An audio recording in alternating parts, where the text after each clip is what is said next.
அந்த பொண்ணை பத்தி தானே நினைச்சிட்டு இருக்க. வானம் எங்கும் உன் பிம்பம் மானம் கையில் சேரவில்லை. முதல்ல என்கிட்ட கேட்டிருக்கணும்.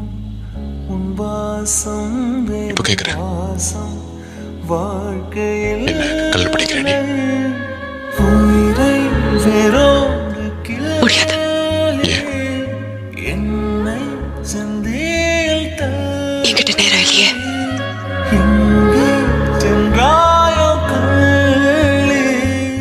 எனக்கு எல்லாத்தையும் பிடிச்சது உன்னோட கண்ணு. நான் எவ்வளவு தேடி பார்த்தாலும் உன் மனசு தெரிய மாட்டேங்குது.